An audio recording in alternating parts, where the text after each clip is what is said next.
Paano nga ba pakainin ng isang asong stress? Kung makikita po natin, ito pong aso na ito, ano po, si Punggo. Siya po ay hindi po kumakain ng ilang araw. At siya po ay ngayon nang kumain. Kahit anong ipakain sa kanya, siya po ay talagang ayaw kainin. Ano, pinakain ko na ng karne, pinakain ko na ng masarap, mga isda, yung pang-aso talagang pagkain, pero siya po ay ayaw talagang kumain. Ngayon lang siya kumakain ng ganito. Ito po yung dahilan. Ano po? Noong mga nakaraang araw, ito pong aking asong ito ay nawala. Dahil siya po ay laging humahabol talaga kapag siya po ay yung umaalis kami. Hindi naman siya pwedeng isama lagi. Kaya naman po siya ay noong bumalik po dito, siya po ay ayaw halos kumain. Siya po ay pinapakain namin ng iba't iba hanggang sa naisip ko pakainin siya ng pulot para lamang Lumbay na. lumakas man lang ang kanyang katawan kahit papaano. Pero ayaw talaga niya kung hindi pa siya susubuan, talagang ayaw niyang kumain. Ganito pala ang mga aso. Kahit walang sakit, basta siya ay ma-stress, siya ay ayaw kumain, naapektuhan ng kanyang pagkain. Kaya naman po, siya po ay talagang pinipilit nating kumain, pinipilit ko siyang pakainin. Kailangan mong gawin ito kasi baka manghina ang inyong mga alaga, manghina ang inyong alagang aso o alinmang alaga. Kailangan ninyo silang pilitin na kumain. Ang una ko pong gustong i-suggest sa inyo ay pakainin nyo ang aso ninyo yung yung liquid muna. Pwede nyong ipakain sa kanila ay sabaw ng niluluto nyo, mga sabaw ng karne, sabaw ng isda. Ako po, ang una ko pong pinakain sa aso kong ito ay pulot. Kasi po, ang pulot ay nakapagpapalakas ng katawan. At siya ay, kahit hindi siya kumain ng ilang araw, kapag pinakain mo siya ng pulot, ay po siya, kumbaga, malakas pa rin siya at mabubuhay. Kasi ang aso po, pag hindi na siya kumain ng 3 araw, maaring ikapanghina niya yon o maaring ikamatay pa niya yon. Ay ayaw naman nating mangyari yan sa ating mga alaga. Kaya sinisikap natin na gawin yung lahat. Ang aso po ay may damdamin din. Makikita ninyo na ito po ay nagtatampo din.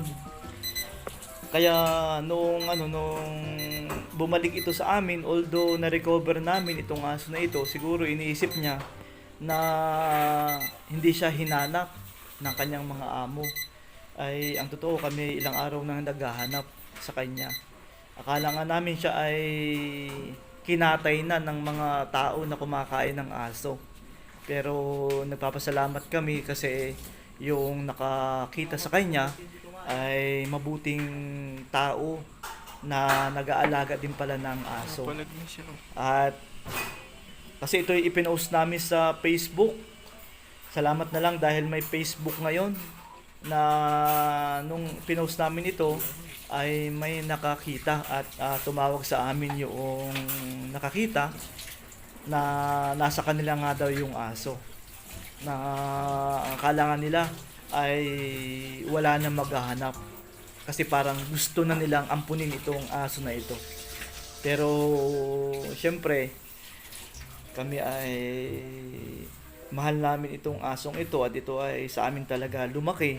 Bagamat kami ay naaawa doon sa nakapulot, pero hindi namin ito pwedeng ibigay kasi kami naman yung malulungkot. Kaya ito naman yung epekto nito, na itong asong ito ay ayaw kumain, na sa aking palagay ay parang okay lamang siya na mamatay basta nasa piling lang namin. Pero syempre tayo na napamahal sa aso, hindi tayo papayag na mamatay na lamang ang ating alaga. Kaya tayo ay nakikipaglaban, ipinapakipaglaban natin ang kanilang kalalagayan bilang bilang aso. Ano po? At syempre sa mga merong kakayanan na magpagamot sa vet, ay pwede namang dalhin agad ito sa kanilang paggamutan. Pero sa mga kulang ang pambayad sa vet, kasi kailangan mo magbayad doon sa vet, ay pwede nyong gayahin itong kapamaraanan na ito na ginawa ko. Kasi ito muna yung ginawa ko bago ko dalhin sa vet. Kung hindi ko na talaga kakayanin, ay saka ko dadalhin sa vet. Pero itong ginawa ko na ito, mga kaalaga, ay umepekto naman. Gusto ko lang ituro sa inyo ang aking mga ginawa. Yan, kung makikita ninyo, siya ay aking sinusubuan ng pulot. Ayaw talaga niyang kumain ng pulot. Pero ito ay ating ginawa. Na siya ay talagang pakainin ng pulot. Salamat na din sa aking mga kaibigan na tumulong sa akin para siya ay laging mapakain. Kasi itong asong ito ay medyo malakas. Kapag iba yung magpapakain dito, baka makagat. Kaya dapat kilala niya yung magpapakain. Hanggang sa araw-araw, makita ninyo, ito ay kinabukasan. Yan, kailangan kong pakainin ulit siya. Yan, ng Kain punggo, kain. kanin. Makita ninyo, kanin naman yung pinapakain ito para siya ay magkaroon ng lakas. Kahit pa unti-unti lang ang ipakain sa kanya, basta kailangan mo siyang mapakain. Itong pinaglugaw ko siya. Pinaglugaw ko siya. Yung masasarap na lugaw, yung may halong isda o kaya ay manok. Kasi itong asong ito ay maganang kumain. Tubig ba? Pero nung siya ay mawala nga, ay talagang siya ay nalumbay. Kasi papasok sa trabaho kasi yung kapatid ko, ito ay humabol doon sa aking kapatid. Ay kami naman, dahil yung aking asawa ay buntis, ay magpapa-check up kami nung time na yon. Tapos nagtuturo din kasi siya sa school, kaya kailangan ihatid ko sa school. Akala nitong aso, siya ay iniwanan na ng kanyang mga amo. Pero sanay naman ito dati doon sa bahay na yun, kasi doon naman siya halos lumaki. Pero hindi ko alam kung bakit ito ay parang nalungkot nung time na yun at naisip ata na siya iiwanan na. Pero hindi naman. Anyway, tayo po ay patuloy po kami magbibigay ng tips kung paano po mapapakain ang isang na-stress na aso. Ito po, siya po ay patuloy natin siyang pinapakain ng lugaw. Kalimitan kasi mga kaalaga sa mga aso, kung gusto mo siyang pakainin talaga at makakain siya kahit na kaunti, ay liquid ng ipapakain. Huwag mo siyang papakainin ng buto o kaya ng mga matitigas na pagkain, kasi baka hindi niya kakainin yun at baka mabulunan siya, mahirinan. Ay yun pa yung dahilan ng kanyang pagkakasakit o kaya pagkamatay. Kaya ang ipinapayo ko po sa inyo, siya ay 4 na araw daw siya pakainin nyo ng mga liquid. Na araw liquid. doon siya magtatampo. Painumin ninyo ng tubig.